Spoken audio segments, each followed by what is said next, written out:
สวัสดีท่านผู้ชมวันนี้ผู้ข่าวการคำประชุมพามาชมถ้ำภูบะนางตำบลนาตาลอำเภอเต่างอยได้นี่คือพระถ้ำภูบะนางตำบลนาตาลวันนี้มาบริเวณถ้ำพระกูบาเบียบ้านอ่างตำบลนาตาลอำเภอเต่างอยวันนี้พาหลานชายเชียงยาเชียงยามเพิ่นมาเที่ยวถ้ำพระหรือว่าถ้ำพีกงก้อยในตำนานได้มีกระดานทรายได้กระดานทรายมานำมื้อนี้เป็นได้ตลาดมื้อนี้ครับบ่เห็นเฮ็ดมันเป็นว่าเนาะยังในหนทางยังในหนทางบ่มีเฮ็ดหามือเฮาสิหามือเฮาจะเฮ็ดสิบ่โยหาได้ลงเอาทำไมเอาทำเฮ็ดบ่ขี้เกียจก็เอาขี้เกียจหลายบ่มื้อนี้หลายเนาะได้หลายโลอยู่ดอกกระแม่นเนี่ยครูบ่ใช้คือบ่เห็นมื้อนี้ครูบ่มาว่าแต่เจ้าเห็นเนี่ยครูพี่น้องมื้อนี้มามื้อนี้บ่เห็นเนี่ยครูได้เนี่ยครูเข้าพรรษาครับเข้าพรรษาเขากลับไปจังหวัดอยู่อ่ะครับออกพรรษานี่ก็เต็มตึ้งแล้วเนาะครูเฮามื้อนี้มาครูบ้านอ่างมื้อนี้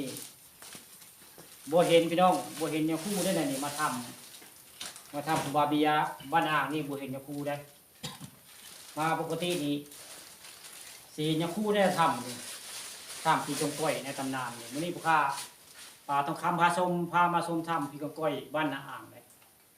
ถ้ำนี่มีตำนานแล้วก็มีประวัติพี่น้อง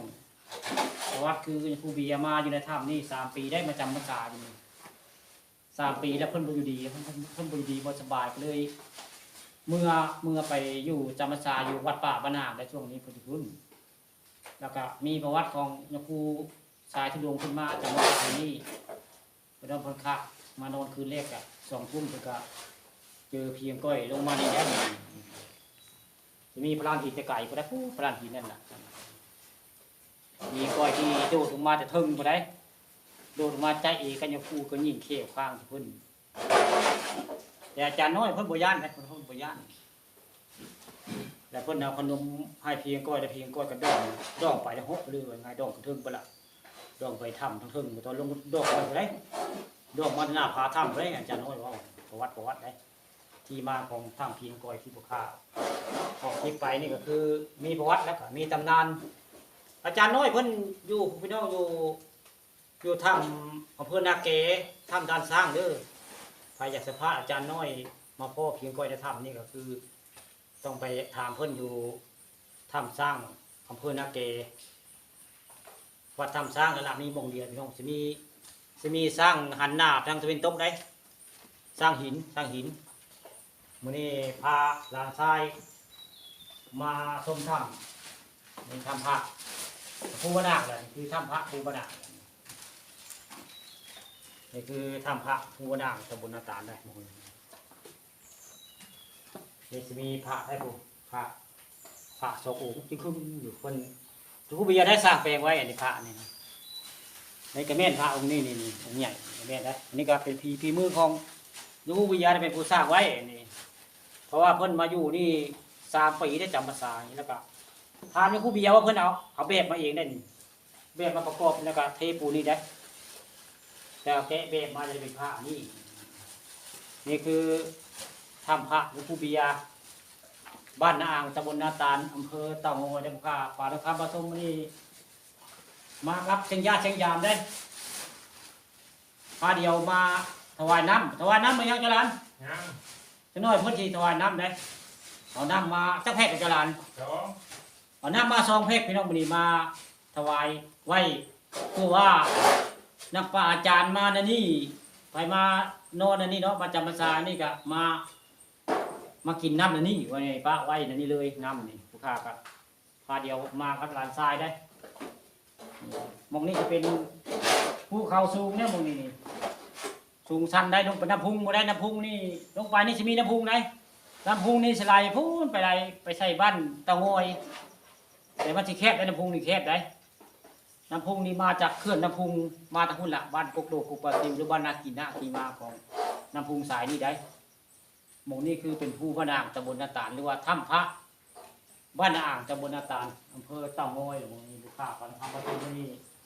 พามาชมถ้ำชมเหววันนี้บรรยากาศอึมครึมพี่น้องวันนี้บรรยากาศอึมครึมได้ทำท่าคือฝนที่ตกแต่บ่ตกได้วันนี้ลานทรายก็ยังได้กวาดอันว่าเราขี่วิ่งบนลาน ครับ หลายอยู่บ่ขี้วิ่งฮะ หลาย หลายเนาะ บ่กวาดบ่ได้อยู่บ่ได้เป็นเม็ด โอ้เมียนขี้วิ่งแต่พี่น้องขี้วิ่งผู้